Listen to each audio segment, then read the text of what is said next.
right, ladies and gentlemen, welcome back to the Canadian Bowler Podcast. As always, not always, I'm your host, Lucas Caldwell, and I'm here with my beautiful co-host, Daryl Fitzgerald. Daryl, how's it going today? Awesome. It's getting to Christmas. I'm wearing my festive shirt. Santa twerking. You love it? Santa's looking thick over there. Snow's on the ground, so we're getting close to a new year. Everything's good. Yeah, it's getting closer and closer every day. Christmas time, the most expensive time of the year, I suppose. Yeah. Most wonderful time of the year as well. I hope everyone out there gets to see their family and be healthy and have all that fun stuff like normal. Yeah. I know it's strange times we live in, but we all know that by now. Alrighty, guys, you got to remember, you got to hit that subscribe button down there, the like button. Today we sit at 1,390 subscribers, which is insane. We've just been crushing lately. You guys have been crushing it for us. We appreciate it. Just remember to like, subscribe, share with all your friends. We got lots of original content coming out. There's already some out there. Anything in the bowl space related, it's all there for you guys for your reviewing pleasures. If you can't watch the whole podcast today, remember that we're always available on Spotify, Apple Podcasts, Stitcher, Premium, all those things that are out there. I usually get posted up in about a week or so within the podcast, so that's great. And just remember to like and subscribe and share with all your friends. That's pretty much it, I think. Absolutely, guys. Just heading into Christmas and going over the holidays, we are taking a break. Obviously, we want to spend time with our friends and family and not think about work and podcasting and all the stuff that we do. But coming the new year, be prepared for a lot more content, a lot more stuff coming out. We've got events coming back. We've got exciting interviews lined up, lots of great stuff. So don't forget to hit that notification and subscribe so that you know when we come back and you know exactly what's coming out.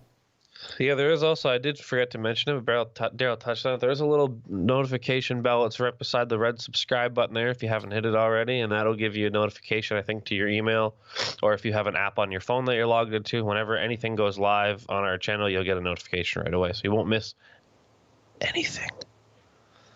And just so you know, Luke doesn't have Omicron. No, I do feel a little, I don't know if I feel under the weather. I'm maybe a little hungover, and there's a cat crawling on me, and I have a cat allergy, so that doesn't help either. But no, I think I'm healthy anyways. Perfect. So what do we want to get into first? Do we want to do some of the yeah, let's cover some news first. Let's go with some news. All right. How about we just get this right out of the way? We've had a lot of conversations on this show about championship selection for Canada. So how did the host clubs get picked?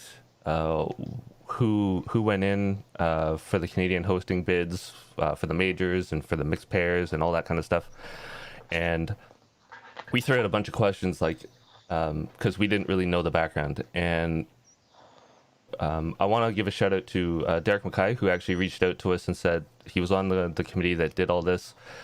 He laid out a bunch of stuff that happened, but then even more importantly, got in contact with Jake Shuknick at BCB, Bowls Canada, and he gave me kind of the official rundown of exactly what happened, how people were picked, and all that kind of stuff. So I just want to run through that now because it's kind of the official one. So pre-COVID, if you know, there's always a calendar of rotational provinces. So if it's Ontario has majors this year, it'll be another province next year, and then another province the next year, and it'll just keep rotating. So when COVID hit, all the events were canceled, and that rotational kind of pattern stopped. When 2021 rolled around, again, we canceled everything. So then the rotation stopped again. There was nothing going on. BCB actually hired an expert to go over the data because the majors, the way they are now, was only supposed to be a pilot project to see if it would work and see how things were going. I guess at the end of the day, there wasn't enough data because of all the cancellations, so they've decided to continue that going. So come the spring and summer of 2021, what they did was they took the rotational schedule and they gave any province that was supposed to get it first right of refusal. So if Alberta was supposed to get the majors, which they were given kind of the first go at, say, hey, do you want to still host this? If not, we'll go to an open bid process. Same with the mixed pairs. It was supposed to go to Nova Scotia. They didn't want to keep that, so it went into a pot and said, okay, we'll do an open bid process. The youth was supposed to go to Ontario, and Ontario said, yes, we do, and we want to find a host for it, and that's where Port Credit and James Gardens comes in, so that's where that's being hosted. So when you get to the bid process, unfortunately, nobody really put up their hand to bid. It was a short time frame, but only Ontario clubs actually put in their bid, and that's why Ontario clubs got these events. So the short version is the events that went to a bid process, only Ontario bid. That's why they're in Ontario. So it's a weird situation, but really nobody kind of put up their hand and said, hey, I wanna do this, and that's the way it went. So in August, they put out the application, really short window so that they could get hosts lined up and get them going. They received 1 applicant for the majors. That's it. 3 for the mixed pairs, and they were all in Ontario. So that's really where we ended up. And I guess the question now lies, like, why don't people want to host? How do we get more people wanting to host? There's a lot of benefits that come with it. There's financial benefits, there's community benefits, there's legacy items, like if you need greens maintenance and all that kind of stuff. But really, at the end of the day, it's how do we get more bids? How do we get more people wanting to host the majors and not just the same clubs doing it over and over again? I think that's a fair summarization, Luke. Yeah, I think that's pretty good. Obviously, I read through the same email that you received from or 2 emails you received from the 2 replies we got. I do just want to kind of say one thing on it, though. I think people that listen to the show need to understand that each person on the show has their own personal opinion about things. Sometimes there isn't quite enough information, so things might be a little misleading. But that's pretty much it. And I just wanted to thank Bowls Canada, Jake Shuknik, and Amis for actually reaching out and giving us more of a definitive reason of why things are the way they were. Maybe those are things that should be public knowledge in the future, maybe not, who knows. And thanks to Derek Mackay as well. And other than that, I think we can leave it there. Perfect.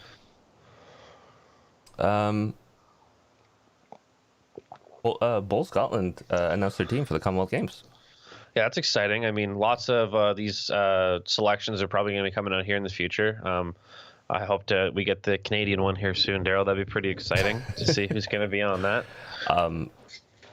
I guess I don't know what position Scotland is in as far as playing and doing all this stuff, but they're pretty early from what I can think of from a lot of the teams.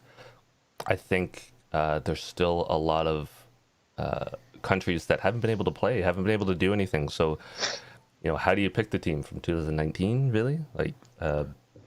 So anyways, Team Scotland's been announced. We wanted to give them the congratulations that they deserve. So on the women's side, we've got Lauren Bailey-White. Hopefully I said her last name correctly. Carolyn Brown, Dee Hagen, Claire Johnson, and Hannah Smith. And on the men's side, we've got the 3 obvious ones, Paul Foster, Alex Marshall, and Darren Burnett. They've been a mainstay on this team for quite some time. And we've got Stuart Anderson and Ian McLean on there. Really, all I have to say is I don't think they can go wrong with their teams. They have so much depth in Scotland. I can just imagine what the competition is like to get on this team. So congratulations to these 10 competitors, and good luck in Birmingham 2022. Yeah. Like I said before, it's going to be exciting coming up the next few months or however long it is up until the Commonwealth Games, seeing these team selections coming out from across the board. So it's nice to see the Scotland one. And I guess just while we're on the topic, I guess we can kind of talk about what's going on the show today. So we do have a very special interview today with Karen Murphy, who's the assistant coach of the Australian national team. And if you know anything about bowls, you know who Karen Murphy is. A legend in the sport, won this many championships in team game singles. Obviously, very prevalent in the women's singles from Australia, winning a couple national championships. Probably lots of national championships, actually. A couple world championships, I meant, Commonwealth Games and all that fun stuff. So basically what we're doing with these interviews is trying to get a bunch leading up to the Commonwealth Games with competitors, coaches, so on and so forth. And we have a couple that are lined up already because of the Australian national program. That's actually been very gracious to allow us to interview some of their staff and players. So that's quite interesting, I think, anyways, and hopefully we can get a few more. I'm sure we will, but Do we want to throw it to the Karen Murphy interview? And yeah, let's do it. So I do just want to let you guys know, if for anybody in the chat, I'm not sure how many people we got in here today, but this is a pre-recorded interview. So if there's any questions, we can do our best to answer them for you at the end of the interview, but it will be no answers from Karen Murphy today. all right. All right. All right. Well, I just want to start off by saying, again, thank you very much, Karen, for coming to do this for us today. It's kind of a big deal for us. You're a bit of a legend in the space, if you will. The way I usually like to start off my interviews is for people who might not quite know you as well as some other people do. Who is Karen Murphy today? Karen Murphy today. Karen Murphy's working today. I've got a full-time role with Bowls Australia as the national assistant coach. So, just recently retired 2 years ago from playing internationally after 22 years and, really enjoying my new role and, into the workforce. So it's been good fun. So we did write down some of your achievements here. You can correct me if I'm wrong, but we have 8 World Bowls medals. 4 of them were gold. 4 Commonwealth Games medals, 1 gold, 3 silver, 1 World Bowls Tour title, and 13 Asia Pacific medals, and 8 of them were gold.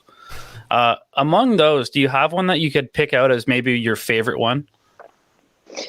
Yeah, it's a hard question. I think I've probably got a top 3, if you don't mind, Luke, but if I had to pick one, it would probably be my first world singles title, the gold medal in the singles, where I played Val Smith in Adelaide in 2012. So it was 9 years ago this week, actually. And your famous bowler Kelly McCarrahan was also involved in the singles, I think, in that year. So that was very special. My family were there. The stands were packed. The green was flying. So that was very special. And then probably not in any order from here, but yeah, I was able to back it up 4 years later in Christchurch and win back-to-back world singles, which was really good. Played Kelly in the semi-final there. And the third one would be my gold medal in the pairs in Melbourne at the Commonwealth Games with Lindsay Clark, the Armitage, in front of a home crowd. So they're probably my top 3. Just moments that you probably will never relive again, I suppose. But so happy to have achieved those things, I guess, and then also with the people that I achieved them with, including family and supporters and friends and teammates. So over that long-standing career and all those achievements, who would you say was your toughest opponent? Yeah, I would say Joe Edwards. So Joe's from New Zealand. During my career, I played a lot of singles. So did Joe. So we actually started at the very same time, and we pretty well retired at the same time as well after 22 years. I think I might have done a year more than Joe, but probably went and played through an era over that 22 years where I saw, obviously there was a lot younger singles players playing in the World and Commonwealth Games in the back end of my career. But at the start, there was another lady called Marlene Castle who played 20 years for New Zealand, and she was a gun. She was such a good draw bowler, and she was a really great opponent, still a really good friend of mine. But Joe probably over the majority of that was, we call each other frenemies. So we're friends but enemies on green, and had some really, really great battles. And along with that, singles players wise, Kelly's, still going really well, really tough opponent. Lena from Malaysia is a great player. Caroline Brown from Scotland. So it was an era where there was a lot of strength, I guess, in the ladies singles.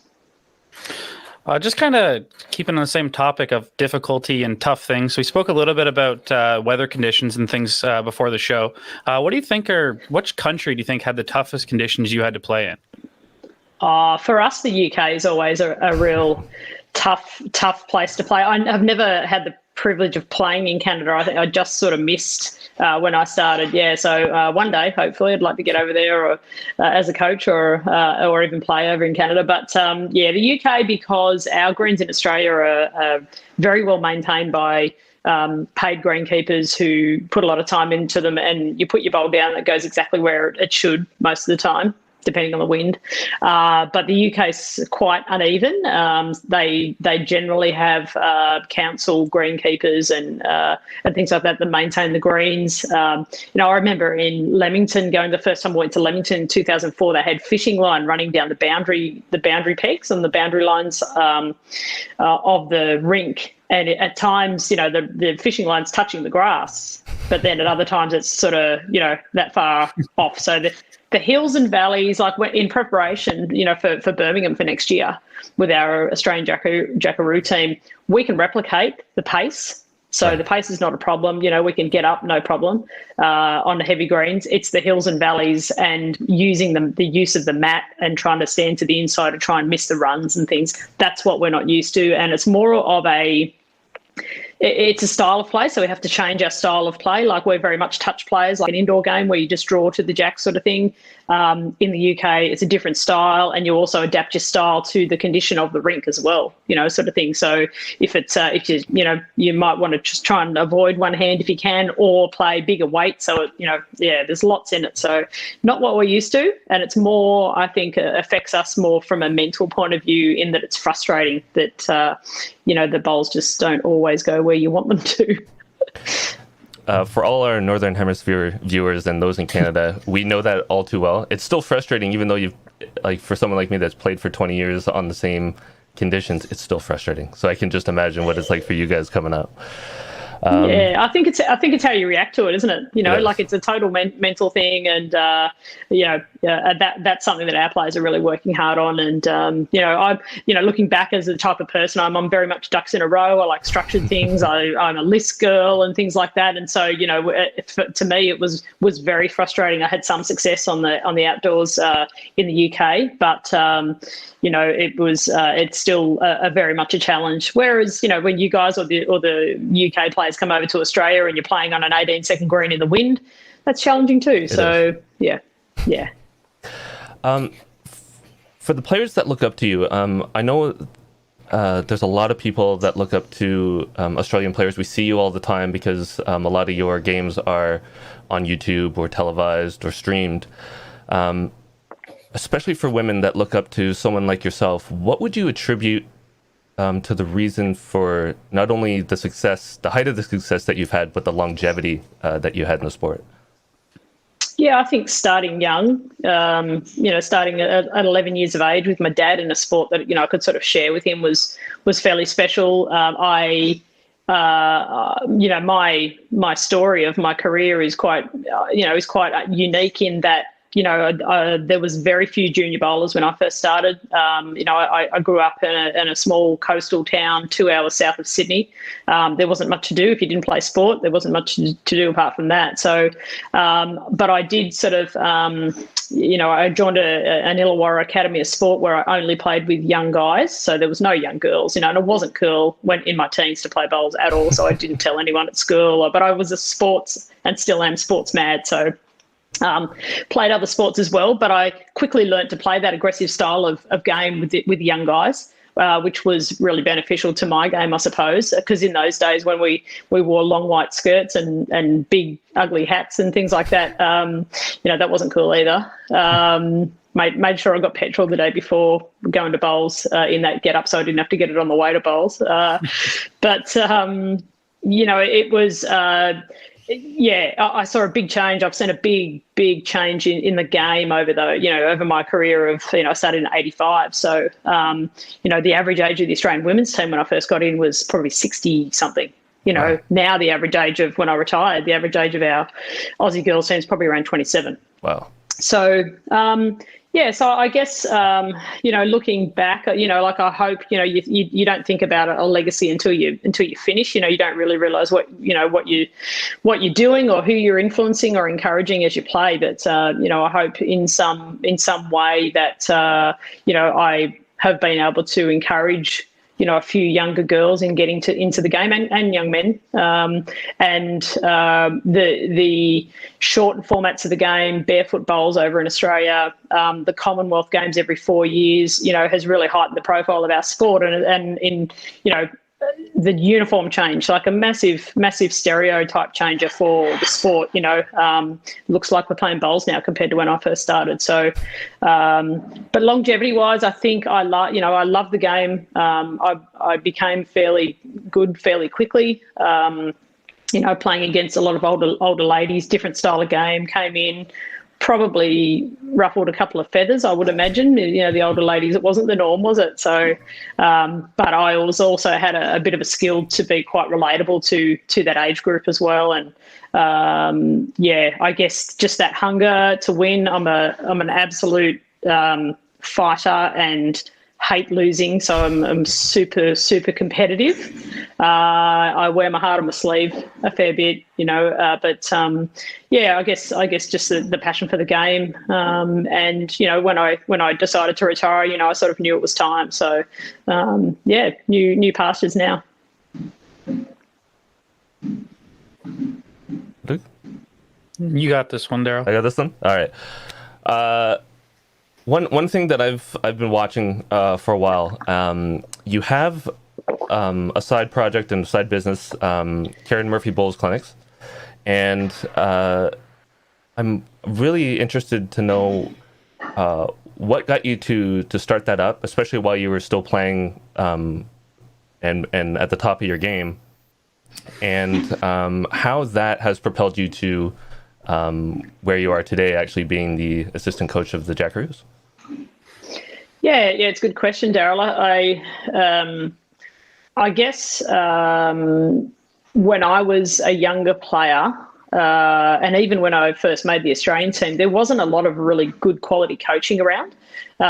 So I definitely identified a need for it. I guess that was probably one thing. So I started my business in 2010, and the reason why I started my bowls clinics was, number one, that reason, and number two, I'd actually just missed out on the 2010 Delhi Commonwealth Games. So it was the only games I missed out on for the games. It was a really rough time in my life. I was at the top of my game, number one in Australia and World and Commonwealth Games gold medalist. It wasn't to be at the time. I was in a pretty rough space, and I thought I need something to sort of focus my interest in, somewhere else and throw my efforts into something else. And I had a conversation with one of the older guys up at Tweed Heads, who was a really good friend of mine, Norm Carmichael, who suggested it to me. And I thought, wow, that's a great idea. There's a real need for it, sort of thing. So the format around the bowls clinics was one-on-one coaching, and then also group training, where I used to travel around and sort of train mostly ladies, but quite a few men as well, and just teach them what, and pass on the knowledge and experience that I've gained and from what I know of other players as well. And, sometimes I think if you're being coached by a club coach or something like that, sometimes, like as great a coaches as these guys can be, sometimes it just takes someone else from outside your square just to say one thing to you, and it might really resonate and think, oh, yep, I'm going to try that, and take someone else to say it differently or show something different. So coaching's a real passion of mine. I feel like, within my strengths as a person, we do a lot of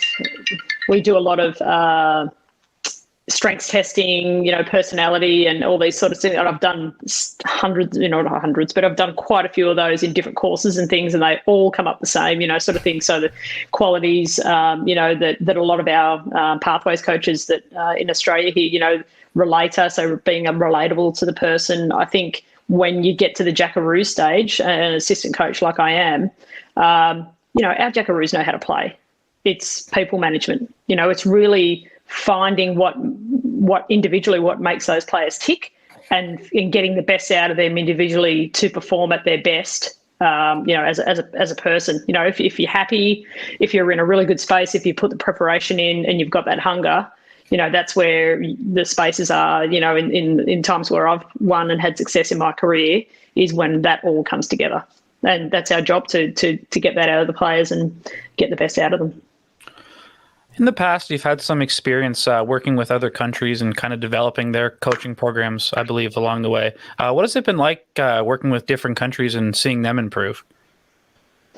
Yeah, I've worked with a few different countries. When I was on the board of World Bowls for a few years and was the Asia and Oceania director. So I went to the Cook Islands and did some work with the Cook Islands players, and I've coached in New Zealand with my business, and I've been over to Malaysia, a couple of times. So yeah, it's really interesting. It's interesting to see how they do it, number one, and then I guess bringing and implementing new things into their game and getting them to think outside the box a little bit, in how you prepare and how you train, and then how you play the style of game as well. So, bowls to me, is to me 80% mental. It's probably 20% skill and 80% mental, and I say that because we are a unique sport in that we've got so much downtime to think in between shots. It's not like ice hockey where you guys are just on the run, thinking on the run, and and having that skill as well as thinking, on the spot. Bowls isn't like that. You play a bad bowl, you've got a lot of time to dwell on it. So what you do with that time is really, really important, sort of thing. So. So developing your mental game, going through your processes, it's not unlike any other sport. Ice hockey, they would also have processes and things, in the way that they play. Bowls is the same. From the time you pick your bowl up, your processes that you go through, when you step onto the mat, set your feet, pick your line, positive reinforcement, and doing the same thing every time. Rafael Nadal, he's probably OCD process, his labels is to the front, and he in the Australian Open he walks through the N every time before he serves, every single time, does the hair, does the shorts, but that's his process and that works for him. So all sports are the same, and bowls is no different. I like that you brought up the mental side. We've in Canada have just started pushing that quite a bit, and players have really taken to it and seem to be wanting more. They haven't had it for most of their bowls career, and they're really starting to zone in on the mental aspect, where routines and visualization and all those kind of things play a part. How has that, I guess in Australia, has that been received really well, or is there still people that don't realize just how important that is? I think there's a lot of people that probably don't realize that unless they learn it. So unless, I guess you can't really learn the mental side of the game whilst you're playing. I think the mental side of the game is probably learnt from talking to good players, good coaches, and things like that. And I look at the top players in the world. Your Alex Marshalls, your Paul Foster, Ryan Bester, Joe Edwards. The common thing mentally that I think that they've got in common is that they've got very, very good emotional management skills. So they stick to their processes, but when the going gets tough, they don't let themselves get to that point where their emotions take over, because as soon as you are playing badly or you play a bad shot or something like that, you get emotional, and then a reaction from your emotion naturally is to tighten up physically.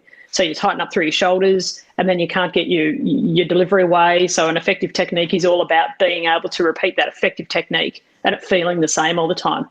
So they have, mechanisms in place where, when things aren't going so well, whether it be breathing, slowing down, getting back to basics, going in, getting a drinks, just resetting themselves and not letting them get to themselves to that point where they become emotional. Because as soon as you do, you're you're gone. So that's what I would say. If there's a tip out there for people watching, really work on your mental game and work on managing those emotions really effectively. It's a great tip. So something that I think kind of goes hand in hand with mental health and mental strength in the game of bowls is healthy eating and fitness. Obviously, over the years, it's kind of been a question as of if you really need to be the most physically fit or well-fed person, I guess, in the world to be an elite bowler. Do you think that should be more of a focus, or do you think that the way it is okay? Look, I think it really depends on the individual. So obviously you don't need to be the fittest person to play bowls.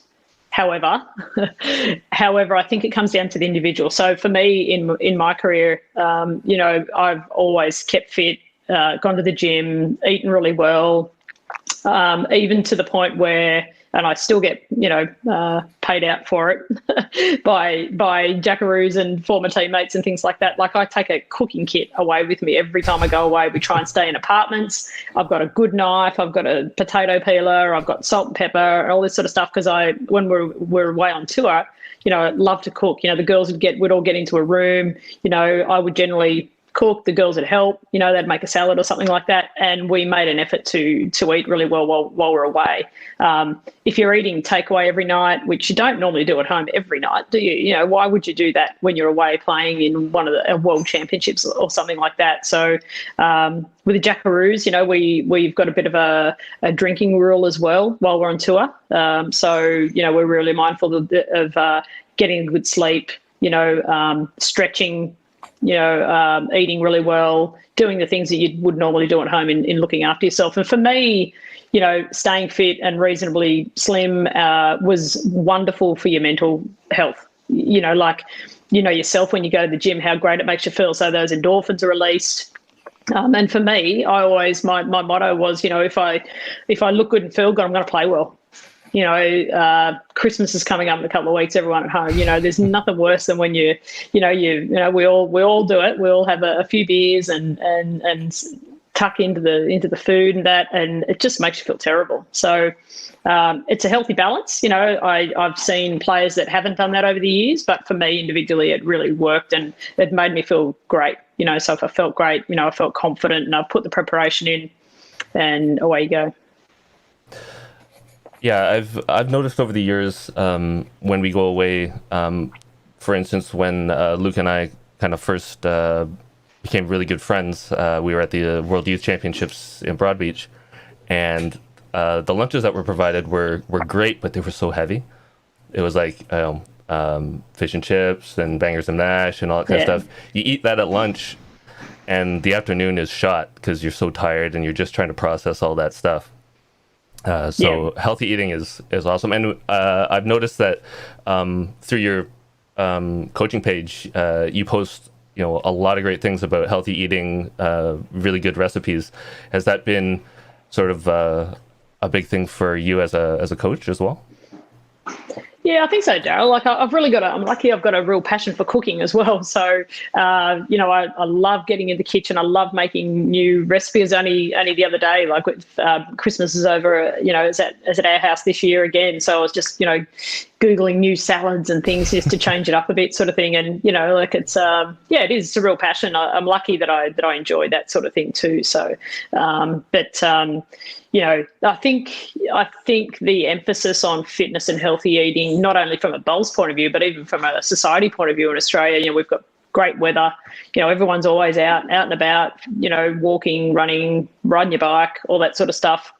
There's, why not try and incorporate that into your sport? And, and there's, one of my passions, and I know Gary's the same. I'd be interested to see if you ask him the same question, where, if you interview him and when you do.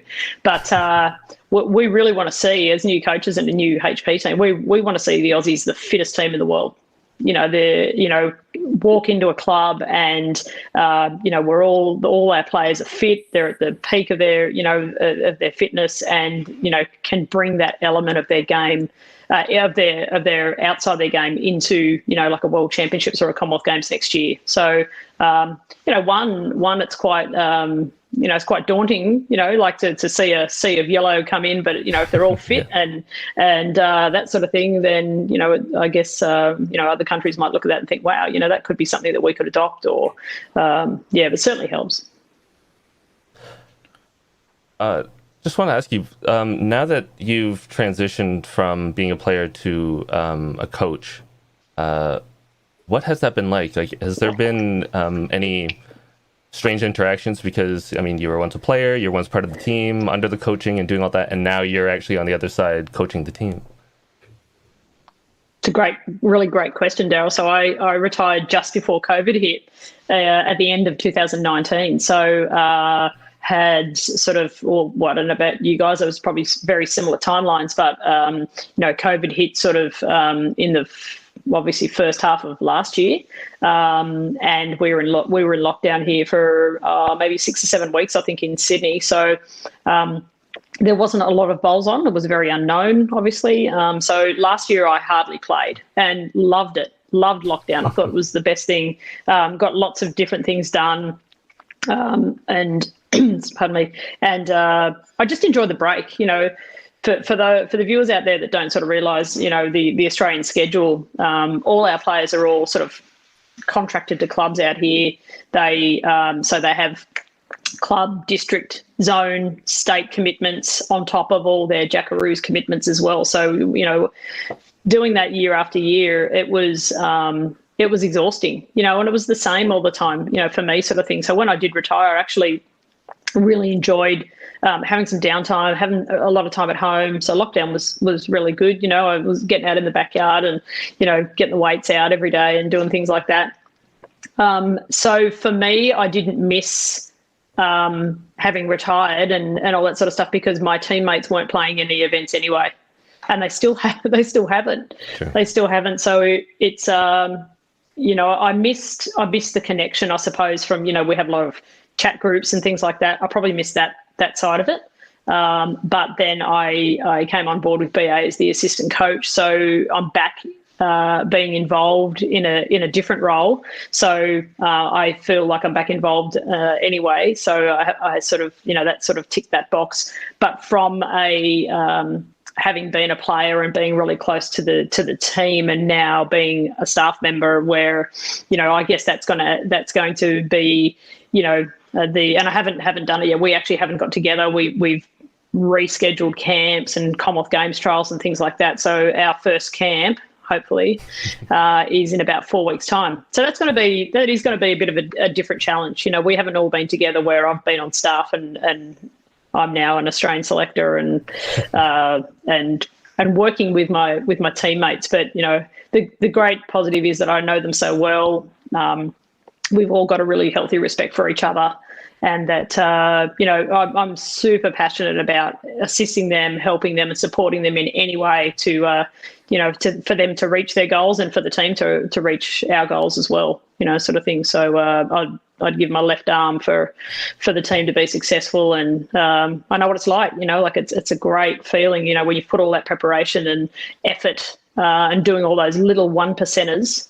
And for it to come off, there's no better feeling. So I feel like I've got some goals to kick from a coaching point of view. Like a couple of coaches have said to me, you wait until one of your players wins a world title or something like that. It's as good as winning one yourself. So hopefully, fingers crossed.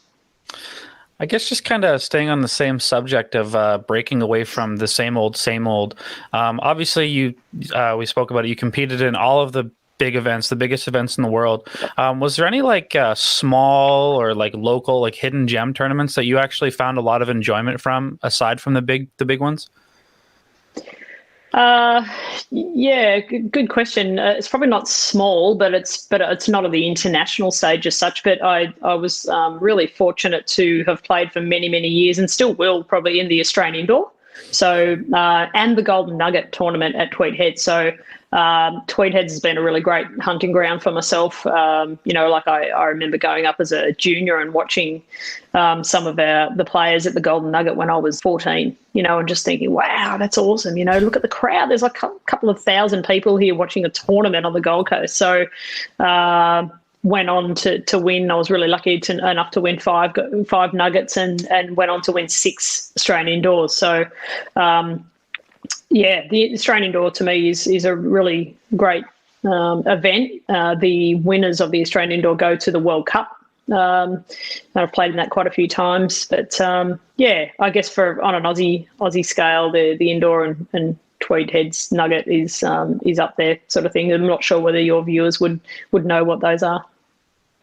They might know what the gold nugget is for sure. Ryan's competed in it, so if they follow Ryan at all, they kind of know what that is. But it's, from what I've seen, it's a fantastic event and really big too. Ryan sort of has more jacks that sort of end up off the rink than on it. True. I've seen some go through the window. I've seen him break a couple of jacks at the nugget, and the crowd just love that stuff. Like he draws a crowd, that's for sure. So, but his drive draw game, probably to me, is the only player that I've seen successfully that's been able to incorporate that into their game was Rob Perella. So. Fantastic drive, used to stand his bowl up, sort of turn it in his hand a little bit, and just come back to the draw and draw within, So Ryan's probably the next best player that I've seen be able to do that.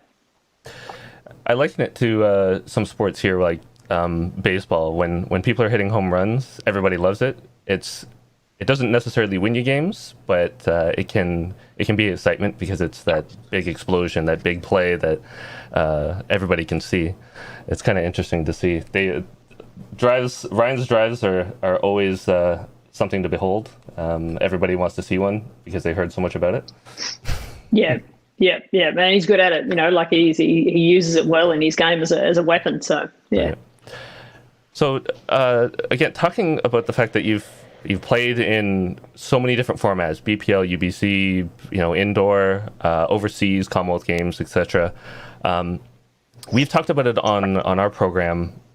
There's a lot of talk about the international game, Commonwealth Games and World Bowls, and the fact that it's really hard to market. It's really hard to watch sometimes, especially for the casual fans. People like Luke and I, who are kind of hardcore, we might just watch it anyway, regardless of what's going on. But for those that are just tuning in, for trying to bring in a new audience, sitting down and watching an hour, 2 hour, 3 hour game of bowls can be very, very difficult. Since you've played in all these events, is there anything that you see that would, I guess, make sense at an international stage to improve the game, even at the Commonwealth or World Bowl stage? Yeah, I think I think you're right. Like sitting down and watching a 3-hour game of, even a team game, probably especially, but even a singles game, we need as a sport, and having been on the board of World Bowls, we need to as a sport keep coming up with shortened formats of the game, exciting formats like every other sport's doing. You look at the Olympics a couple of months ago, they had rock climbing, they had surfing, they had skateboarding. Rugby sevens has changed formats, within their sport to, I think they're 15-minute halves or something like that. So if we don't move with the times, like our sport will get lost, sort of thing. So, BPL, for Bowls Premier League in Australia has been a wonderful event from a televised point of view, from a playing point of view, to sell the game. It markets really well. The way in which the TV production sets it up and things like that, great commentary, sells our game really well. But I think from a player point of view, I agree that we need to do it. And even at Commonwealth Games next year, it'll only be red and blue bowls. So the countries will only be playing with red and blue bowls. It's another topic. But it's a great spectator selling point, so very easily identifiable with the teams. But from a playing point of view, you don't find sometimes that the best players always win in those formats. So, the top players need to probably change their game plan a little bit too, I guess, to try and, work out the format. There's a lot of, as you guys know, there's a lot of luck involved in bowls. There is at times. But I think if you're in the area with your shot, any result that comes off you're in the area, then happy days. But we need to do it. I really think we need to do it. Our sport at a Commonwealth Games level is now not a core sport. So we used to be one of the 5 core sports, and that's not the case now, only over the last couple of months. So it comes down to the country that the Commonwealth Games are the host. They actually get to choose what sports, and we may, as a sport with bowls, miss out on a Commonwealth Games depending on the country that it's played in. And that's we're not an Olympic sport, so that could be detrimental to bowls. From a funding point of view and from a profile point of view. That's not been great news. So even more reason why we need to keep implementing shorter formats of the game and make it exciting for the viewer. I guess the last question that I have for you, and you kind of answered it already, but what do you think that the Commonwealth Games means to the sport? It's to the sport, or to me, it was our Olympics. Yeah. It was, and I think the majority of the players would have the same answer. The top players in the world would have the same answer. It is our Olympics. So as I said, detrimental. If we weren't in the Commonwealth Games, it would be really have a really negative flow-on effect for bowls, sort of thing. So, I'm sure your guys, your funding for your country, say in Canada and other countries, your funding's dependent on performance-based, isn't it? So we're the same in Australia. Funding would be cut, jobs could be lost, but it's the pinnacle for me. I mean, world champs and Commonwealth Games are like you talk to Olympians that go to the Olympics and it's like the best thing they've ever done, and for us, I guess the Commonwealth Games is also because it's a multi-sport event, but winning a world title's pretty well on a par with that or playing in a world championship. So, yeah.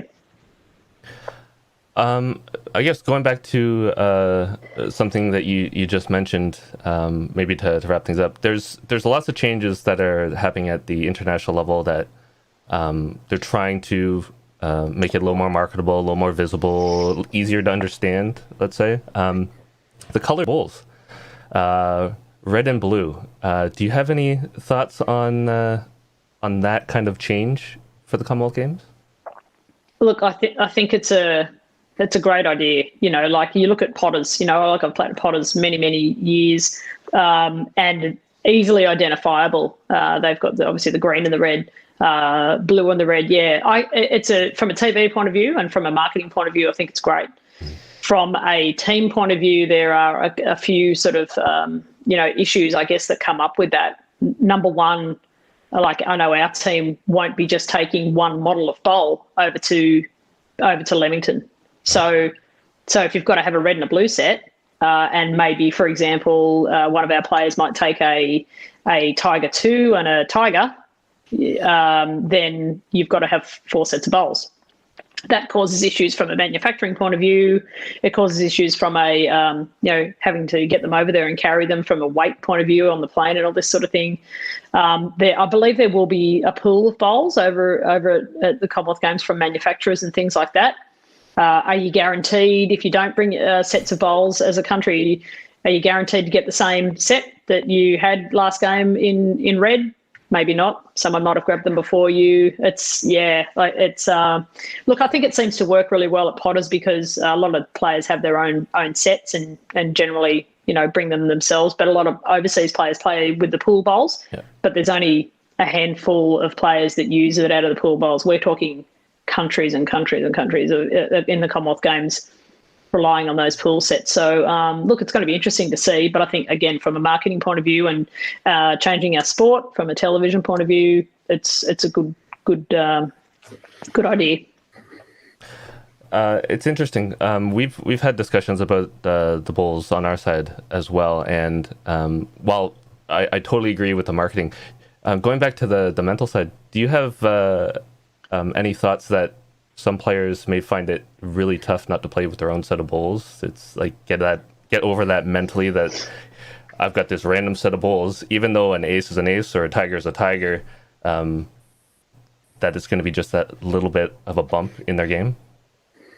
Well, I think, yeah, definitely. If you bought if you bought two Toyota cars, are they the same? Right. Probably not.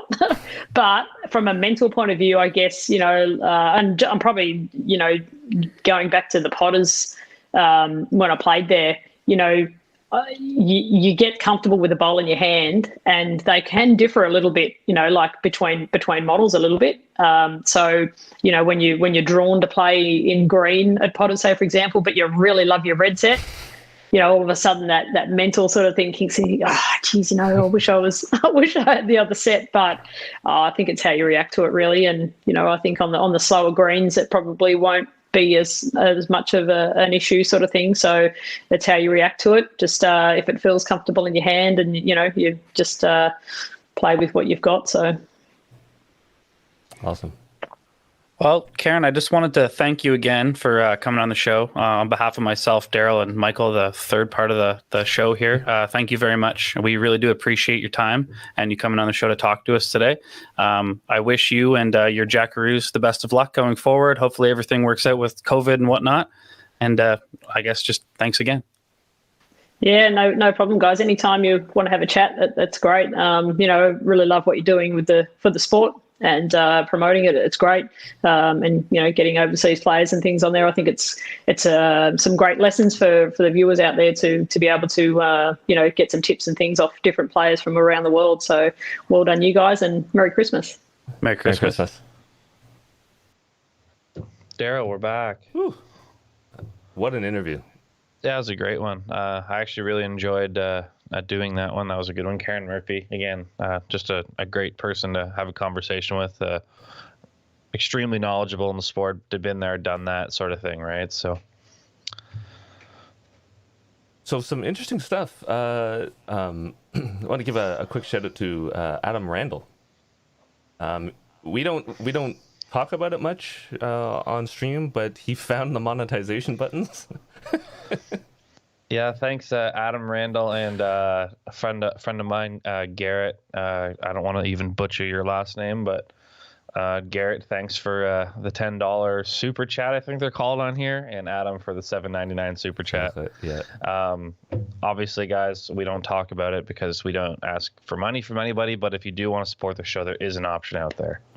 Yeah, I guess everything that goes into the show goes back into, or comes from the show goes back into the show. We're looking to keep upgrading our stuff, our cameras. There you go, right there.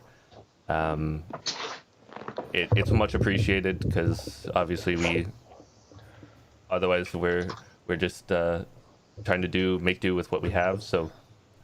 Everything is much appreciated, especially come holiday time. So thank you very much. Merry Christmas, Happy Holidays to all those that have donated to us so far. It's great. Yeah, like I said, we appreciate it. We don't ask for it. It's one of those things that's there. I don't even think we can turn it off if we wanted to. So we don't ask for it ever. But if someone chooses to do it, then obviously it's much appreciated. I guess just I want to go back, talk about that interview just a little bit, Daryl.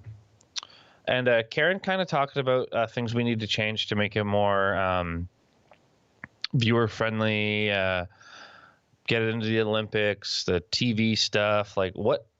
Like I know we've kind of talked about this before, but like what do you actually think needs to change so the sport can be bigger? I take a look at for Canadians and obviously for some Northern Hemisphere countries as well. I kind of look at curling and what they did. Curling was in the same kind of place we were. It was, more of a casual game. They had their competitions, but they weren't televised. It wasn't super mainstream, but they worked their way. And I still believe they're still tweaking and adding formats to try to make it as marketable as possible. And I think bowls needs to do the same. We need to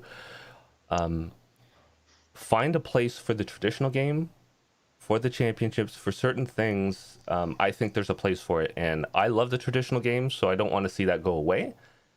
But for the big shows, the TV time, the streaming, the grabbing of casual players, I think we need to shorten the time frame for games. We need to make it more exciting, a little more attacking, which people can, hop on and say, you know, why would you want more drives? Why would you want more aggressive play? But it's exciting, and people want to see that. People love home runs in baseball.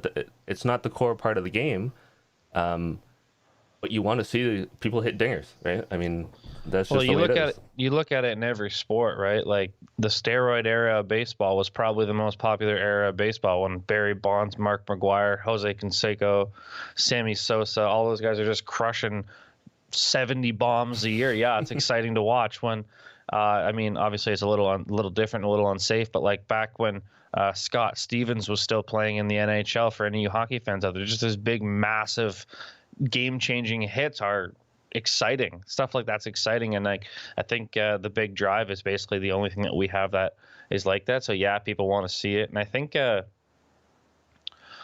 something that needs to change is just something to make the game more marketable. The marketability of the sport's obviously there, but it's just, to me, it just seems so old school. Like we always just kind of fall back onto the same things, and like the game's never really evolved in my 20 years in the sport, anyways. I even see it at our local game. Like clubs are running the same style of tournament every day, every week. It's 3 games a day, 14 ends. You put in your money, you get a little bit out, and those are great for making it fairly easy to do. Everybody knows how to play those, but it's not exciting. Like, do I want to No, play not that every single day of Bulls? No, I don't. well. And it's like we've touched on it before, and like obviously like there's the casuals and there's the diehards, and like myself, I would consider myself somewhere right in the middle of the two, and I love playing the game, but I have a hard time sitting down and watching a boring 18 end force game. Like it's really like it's not that exciting, other than like maybe like a handful of shots here and there. It's tough, and for someone like me, I think you could label me a hardcore. I could sit down and watch any game for any amount of time, but for other sports, I'm not as like right in there on it. I like shorter formats. I like to see the highlight plays and the big plays to get it. I don't want to sit through.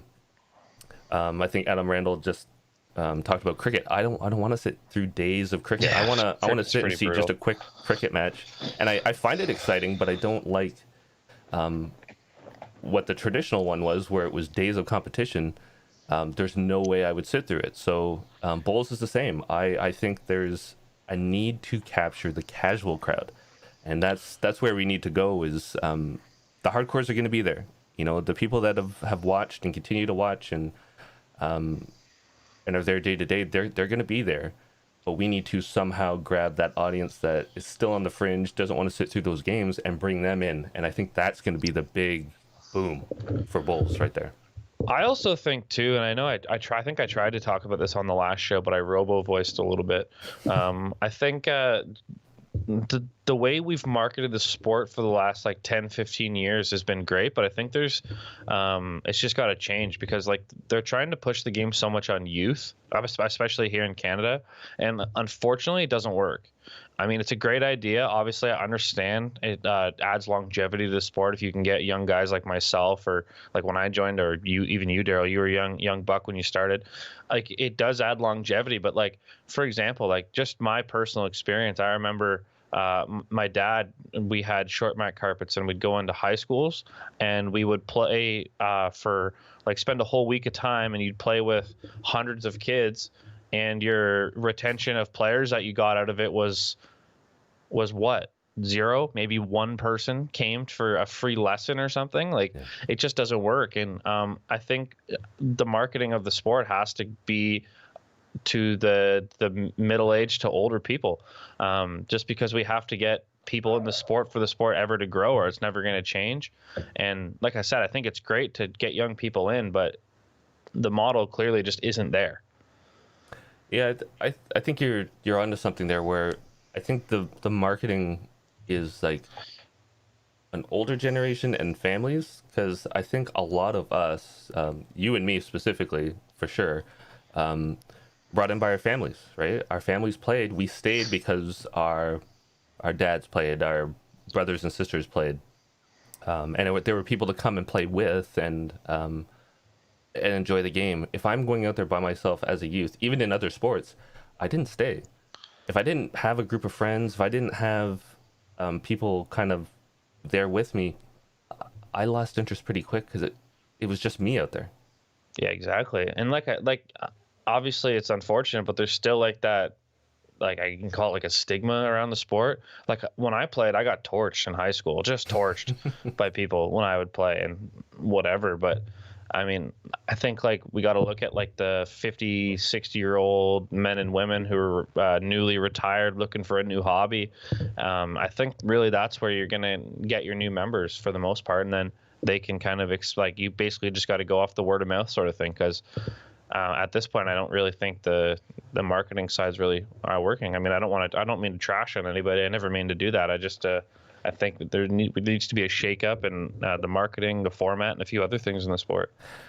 Yeah, I mean, we get ripped quite a bit as a sport just for our attachments to retirement communities, funeral homes, financial planning for retirement and whatnot. Obviously, we're like WBT, the funeral care sponsorships. It's where our sport kind of lies right now. Trying to get to that younger one, it's going to take a lot of time, but we need to first get that huge explosion of people in and playing and enjoying the sport and just keep growing that out. Trying to jump way ahead to just get a ton of youth in, it might not work that well. Well, it's just like what I'm saying. Like, how many people have done the same thing that me and my dad did, where you go and spend X amount of hundreds of hours and basically just free promotion to a school or whatever, bring the kids over to the club and show them. It's just, yeah, it's great that they get to come out and try it, but no one ever stays. Yeah, I've seen difficulty in that as well. It's like I just feel that like not, I wouldn't say it's detrimental, but it's almost just like demoralizing for the volunteers that are essentially wasting their time. I don't think it should stop. I think it's a good program, not at all. But I think there's something to be said for really marketing it towards older and family. Get those families in, get their families, then the kids will come with them. Maybe bring their friends because they want a group of people playing. I think that might be the way to go. But obviously, we're not marketing geniuses here, or not even close. Might be bigger than we are right now. So, yeah, absolutely. I guess another thing that just the last thing I really want to touch on about the interview is the colored bowl conversation that Karen brought up. I think it's a good idea.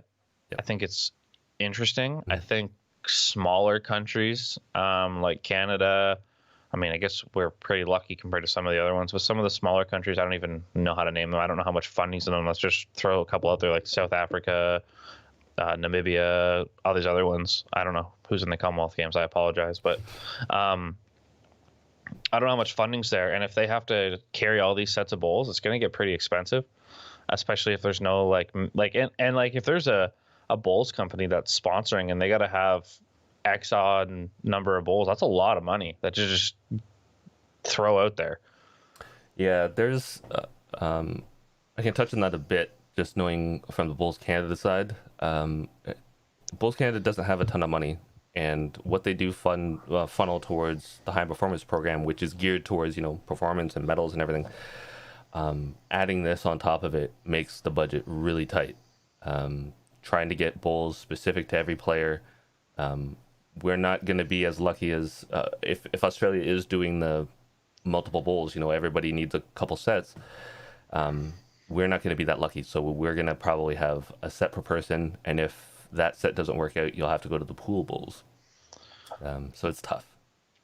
Yeah, it is really tough. I think it's a cool idea. Like Karen said, I think it's really good for TV. I think so too. And like even just from not even on TV, playing a game where, like for example, I remember playing in the fours, and I'm playing against Mike Spadafora in the same position as me, and we have virtually identical bowls, and you can't tell the difference at the other end if you're trying to figure stuff out. So it can get a little tricky that way. So yeah, I think it's pretty neat though. I think it's a good way to go. I'm interested to see if they'll always stick with the red and the blue. I mean, curling has the red, the blue, and the yellow. curling stones, so it's kind of like that. Or if eventually they'll allow countries or give countries colors to say, here's your national colors. So like Canada, red and white, Australia, green and gold, that kind of thing. Yeah, that's true too. I mean, I guess the difference in curling is every curling rock's the exact same, right? Like there's no difference, right? They're all exactly the same. They're supposed to be, but obviously manufacturer No, use but all I mean, that but I is mean, like different. there isn't like a different bias or anything, right? No, no, that's true. They're virtually identical. Anyways, I guess we can move on. I don't know. I mean, we've been going for 65 minutes now, an hour 5. I think we can probably wrap it up. I think so too. It's been a great show, though. Yeah, that was a great show. The interview obviously was wonderful. If you're out there listening, Karen, thanks again. We really do appreciate it. Thanks to everyone in the chat today. Adam, Garrett, thanks for the super chat, the $17 or whatever it ended up being. Thank you guys very much. We appreciate it. I guess don't forget to follow, like, subscribe, hit that little notification bell at the bottom. Like Adam said in the chat, Resting touched on that subscribe button and the like button down there. We'd be much appreciated. If you missed the first half of the show or part of the interview, don't worry, guys. We will be available on Apple Podcasts, Spotify, Stitcher, all those great ones out there for you in about a week. And this episode will be reposted to YouTube anytime now. I mean, it just takes moments after to upload the VOD here. Thanks, Daryl, for coming on with me today. Thanks, everybody, for tuning in. And until next time, guys, Merry Christmas, and I hope all your bowls are touchers.